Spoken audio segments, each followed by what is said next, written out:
Hello and welcome everyone to the March 26th edition of Sidereal Insights Astro Update. Every month what we do is we explore the astrology of the current planetary transits across the heavens from a Western sidereal perspective. And so it's a little bit different from a lot of astrology that you might be familiar with.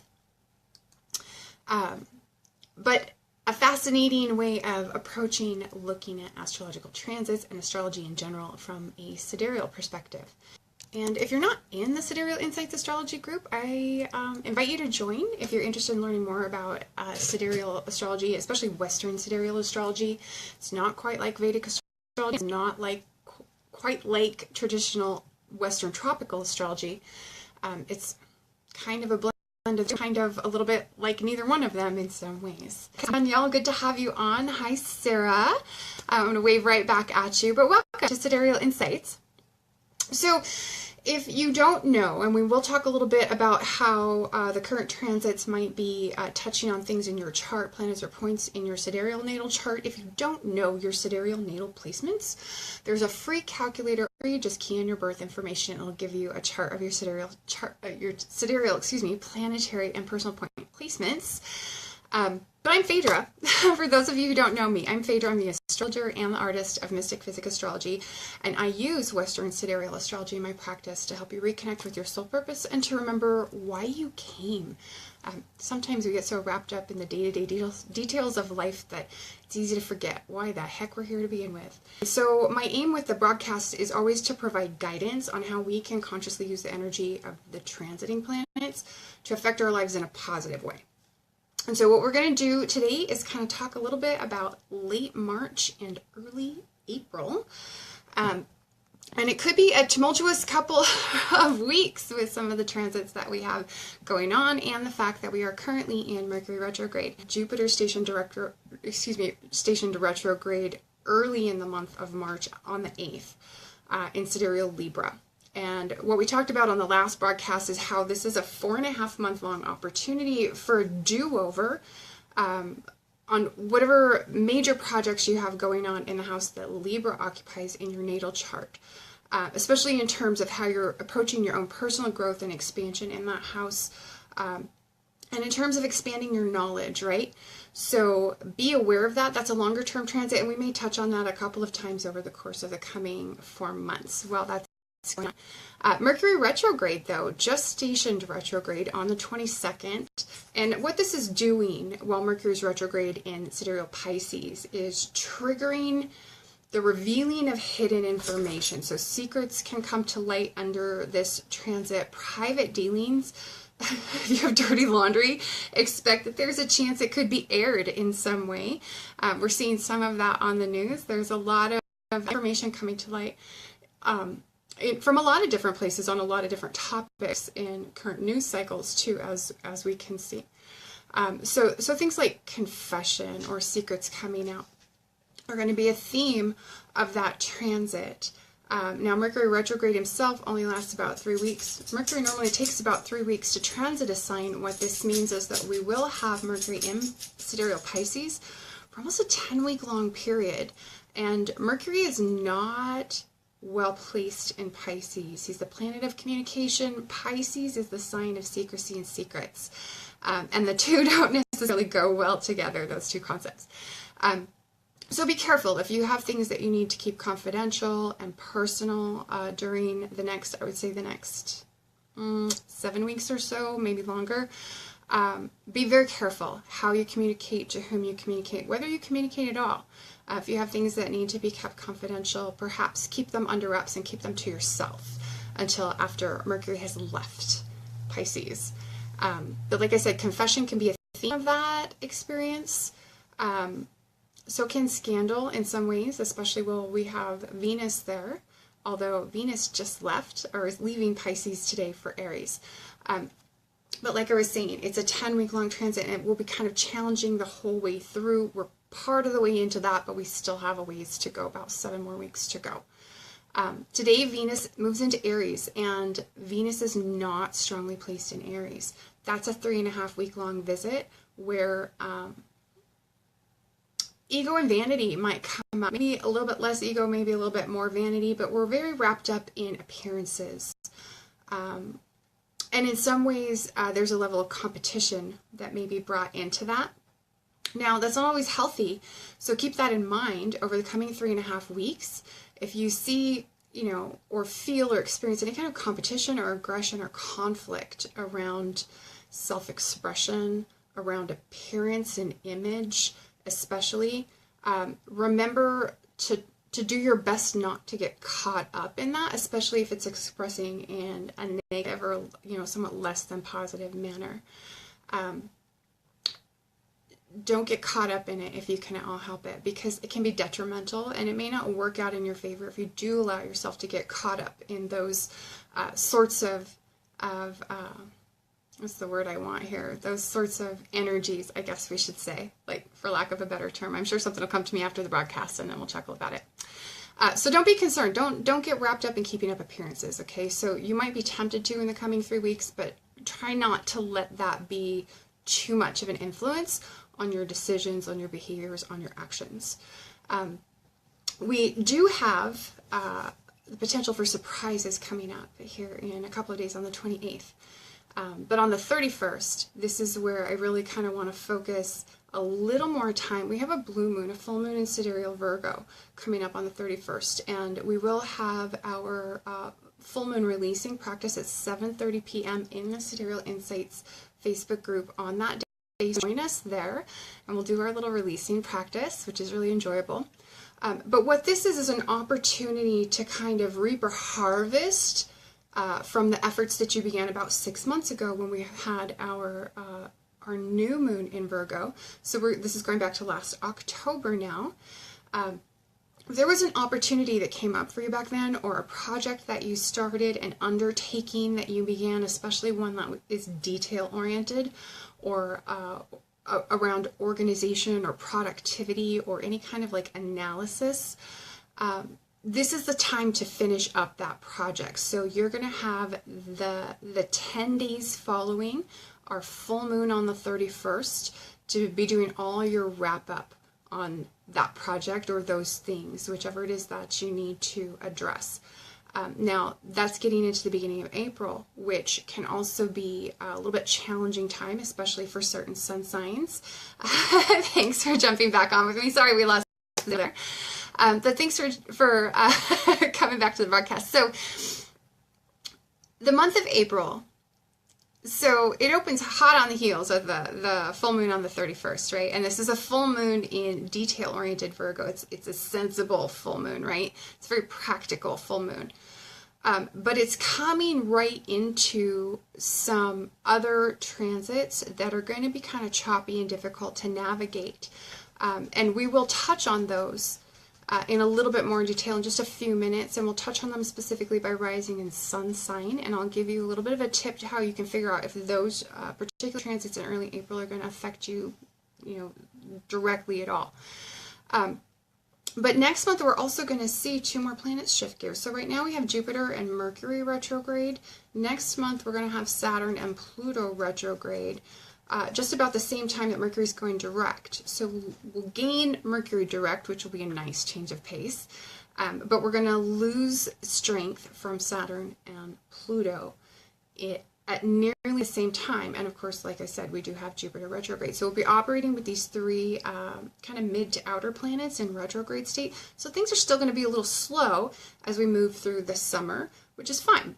That's something that we can use to our advantage. And we'll look at ways that we can do that. But watch for that as we come through the month of April for Saturn and Pluto to reverse course. And we will talk a little bit more about those 2 retrogrades on the April 9th broadcast of Astro Update.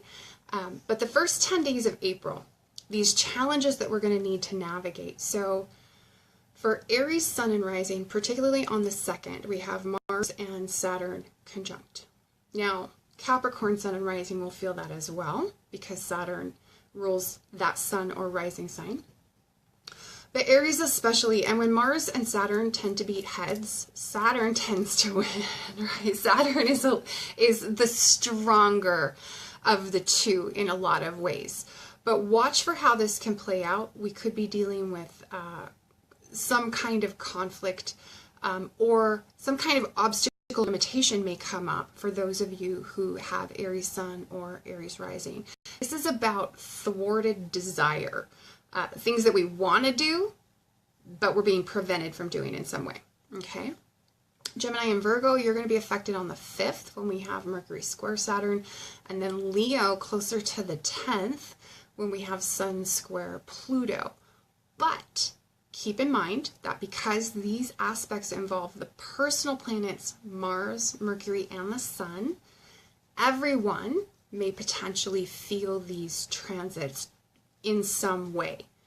Because they do involve the personal planets. Now, what you can do is go to astro.com, which is a website that I love, and look up your transit to natal chart using their chart calculator for those 3 days, April 2nd, April 5th, and April 10th, to look for contacts to your natal planets or points, either from the Saturn-Mars conjunction on the 2nd, the Mercury square Saturn on the 5th, or Sun square Pluto on the 10th. So those planets, those dates, just go to Astro. You can enter in your birth data and pull it with transits and look to see if the planets involved in those transits are aspecting anything significant in your natal chart. And if they are, that's a clue that you may be very directly affected on the days that those transits are exact or leading up to them. Okay, so I would warn you, please do that, and do that early on so that you kind of know what's coming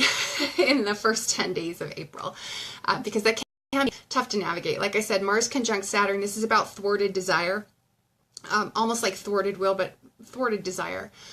Don't butt heads with mentors, don't butt heads with father figures, bosses. Danielle says, great, Saturn and Mars conjunct my natal moon April 1st. Happy April Fools to you, Danielle. I don't envy you there. I really don't. However, there's something to consider there. Mars governing surgeons and surgery, and Saturn governing bones. So you may actually see that, given your situation, might actually help move things forward. But let's keep an eye on that, and let's follow up on what you do experience on the 1st and 2nd of April, okay? Mercury square Saturn, so this is more about sorrowful news, sad news, challenging news, news of loss or hardship could come up with this kind of a transit, or it can also express as difficulty making yourself heard, okay? You might have a hard time making your voice heard by other people during a Mercury square Saturn transit. And so this one, like I said, is especially applicable to Gemini Sun and Rising and Virgo Sun and Rising, with it involving Mercury, the ruler of both Gemini and Virgo. And then finally on the 10th, Sun square Pluto. This is about power struggles. Okay, so this is about conflicts of will, about challenges to authority. Okay, so watch for more on that front at the 10th, and if you have Leo Sun or Rising, you may want to pay attention to that date and double check and see if either the Sun or Pluto is going to interact with your natal chart at astro.com. Okay, so this is one where you don't necessarily, you want to be careful about how you challenge authority. I mean, you may need to, but you want to be careful about how you approach that, especially if this is an authority of some type whose assistance that you need. So keep that in mind as we progress through the first part of April. Now, closer to mid-month on the 14th, we're going to have the Sun move into Aries. It's going to start essentially the spring season, although we're in the spring season right now while the Sun is in Pisces. It's going to mark the beginning of birthday month for those of you who are born under the sign of the Ram, and happy birthday to you. And then just after the Sun makes this ingress into Aries, we're going to have the new moon in Aries at the same time that Mercury stations direct. So this is going to be interesting new moon. We'll want to kind of tiptoe carefully navigating this new moon, because Mercury is really unpredictable on the beginning and ends of his retrograde when he's stationary. He's very powerful and very unpredictable on those days. So it may not be the best time to actually make our initiations, even though that's what we usually use the new moon to do. But it's well situated as a new moon in that you will be able to make an initiation in the days just following while we navigate Pluto and Saturn's retrogrades and still kind of be outside of that retrograde energy just as Mercury is starting to gain speed. It's not particularly ideal, but it's better than some new moons that we could have, especially considering it's a new moon in Aries. It's a very action-oriented new moon. It's very much a new moon about what do we want to get done. Okay, so keep in mind the 15th is going to be kind of a critical date with both of those going on. Mercury stationing direct is going to be tricky to navigate that while we have Saturn and then Pluto retrograde. But we'll get there, and we'll talk more about that on the 9th, on how we can step our way through those particular astrological events. But that new moon on the 15th is going to activate our drive to do things, our desire to make progress. We're going to be inspired to act, especially in pursuit of our dreams. And we might even be feeling kind of on fire for that inner purpose, right? Ready to take on and transform the world. And we're seeing some of that a little bit now even. But watch for that to ramp up at the new moon next month. And we, like I said, we'll talk more about that on the 9th, and we'll talk more about that the night of the new moon when we do our intention setting.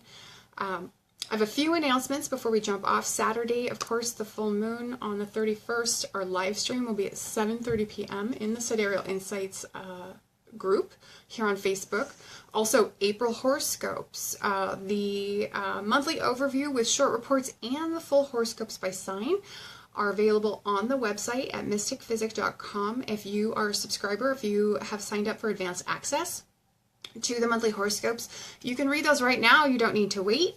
And that way, you know, if you want to do some planning for April right now before we get to the end of the month, you can do that.